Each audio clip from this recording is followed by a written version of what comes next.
Assalamualaikum warahmatullahi wabarakatuh. Kembali lagi dengan saya.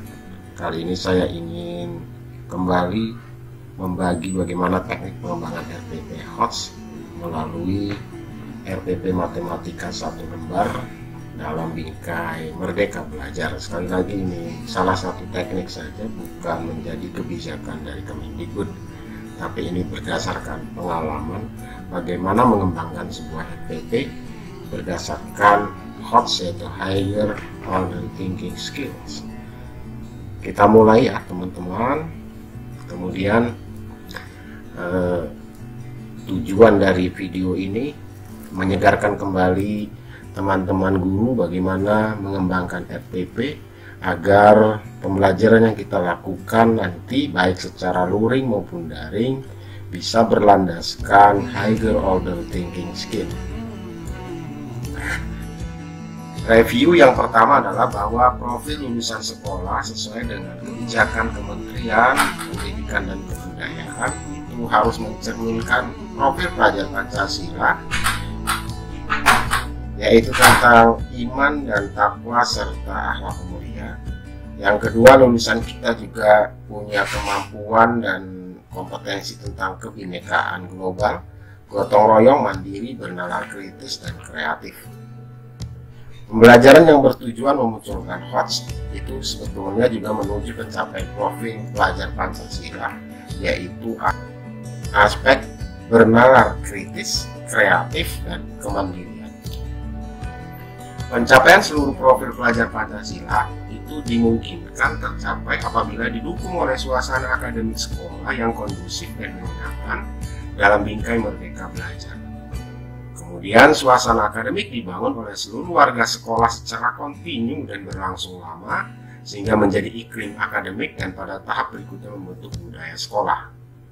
Dengan kata lain, bahwa pencapaian profil Pancasila itu tidak dapat dicapai dalam waktu satu malam, 1 bulan, 2 bulan, tapi menjadi sebuah budaya sekolah. Guru sebagai salah satu pihak yang memiliki peranan penting dalam membangun budaya sekolah yang mendorong tercapainya profil pelajar Pancasila. Dan guru juga bertanggung jawab atas terlaksananya pembelajaran yang menyenangkan dan berlandaskan HOTS dengan cara mengembangkan RPP HOTS, kemudian melaksanakan pembelajaran HOTS dan melakukan penilaian berdasarkan soal-soal HOTS.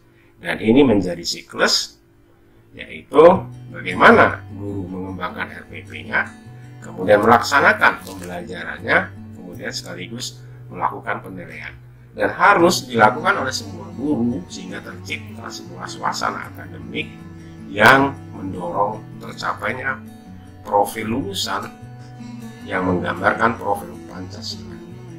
Kemudian nilai aspek apa saja yang harus diintegrasikan dalam pengembangan RPP? Saya ulang kembali bahwa nilai profil Pancasila, religius, nasionalis, mandiri, gotong royong, integritas itu sudah masuk kepada RPP-nya.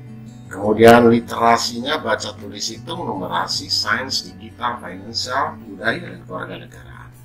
Kemudian aspek HOTS-nya yang harus masuk pada RPP kita diintegrasikan baik eksplisit maupun implisit, yaitu transfer knowledge, critical thinking, creativity, problem solving. Scientificnya mengamati, menanya, mengumpulkan informasi, mengolah informasi, dan mengkomunikasikan. Sedangkan keterampilan abad 21 yang harus juga kita integrasikan pada RPP kita, yaitu critical thinking, communication, kolaboratif. Apa model-model pembelajaran yang mendukung munculnya profil Pancasila? Yang pertama tentang discovery learning dengan 6 sintaksnya.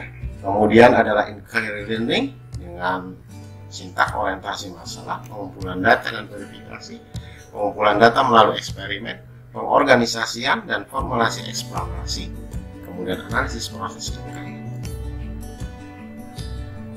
Kemudian yang kedua problem based learning, yaitu pembelajaran berbasis masalah dengan 5 sintaks.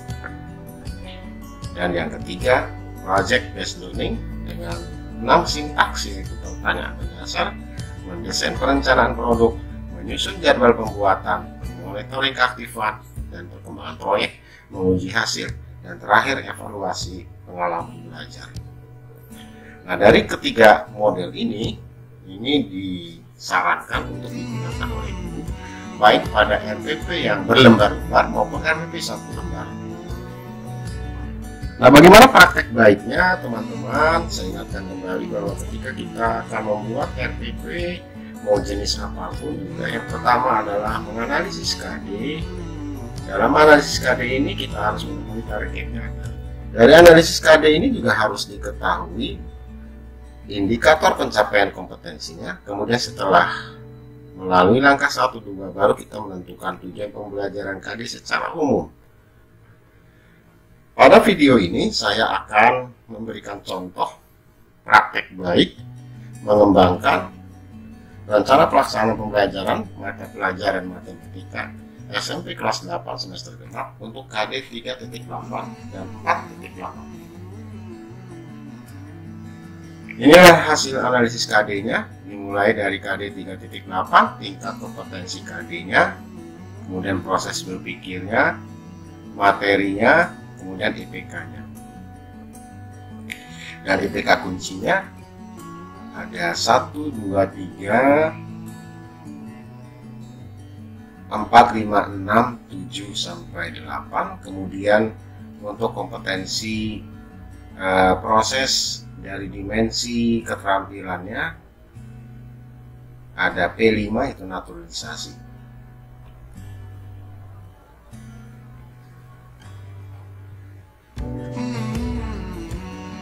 Nah, setelah dari perumusan indikator pencapaian kompetensi ini, kita akan lanjutkan dengan menentukan tujuan.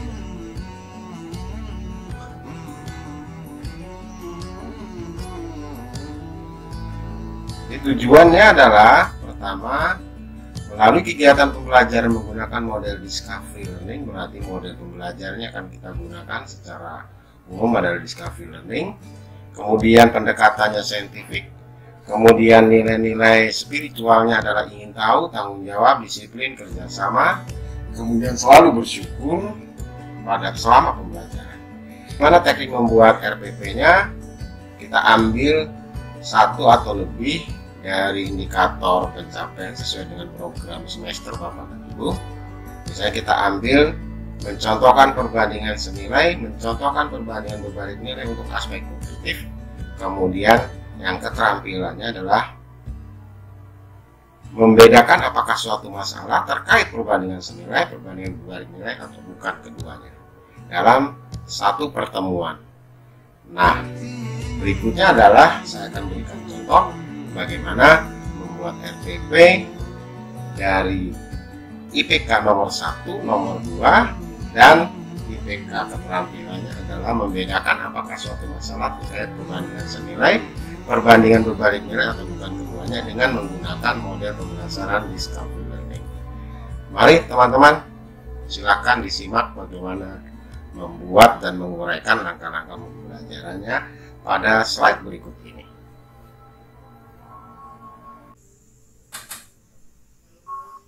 Oke, kita lihat untuk RPP-nya. Yang pertama identitas, yaitu kita isikan SMP, kelas, kemudian pembelajaran keberapa. Dan tujuan pembelajaran kita ambilkan dari analisis tadi, yaitu mencontohkan perbandingan senilai dan berbalik nilai. Kemudian juga membedakan apakah suatu masalah masuk pada perbandingan senilai atau tidak senilai. Disampaikan dengan 2 kali 40 menit atau 5 pembelajaran. Nah, berikutnya kita lihat kegiatan pembelajarannya. Yang pertama seperti biasa adalah melaksanakan pembukaan dengan salam pembuka, kemudian memanjatkan syukur, kemudian juga memeriksa siswa, kehadiran siswa, apakah ada yang hadir atau yang tidak. Kemudian berikutnya persepsi mengaitkan pembelajaran dengan pembelajaran berikutnya, mengaitkan pembelajaran, perbandingan dan pengalaman peserta didik. Berikutnya lagi setelah itu guru memberikan motivasi dengan 2 masalah. Kenapa 2 masalah? Agar masalah tersebut menjadi motivasi siswa untuk belajar selanjutnya. Langkah berikutnya diberikan lembar kerja, kemudian dikerjakan, kemudian dibimbing untuk mengambil kesimpulan. Dan penilaian serta LKPD itu terlampir. Nah, itu secara singkat membuat RPP 1 lembar berdasarkan HOTS.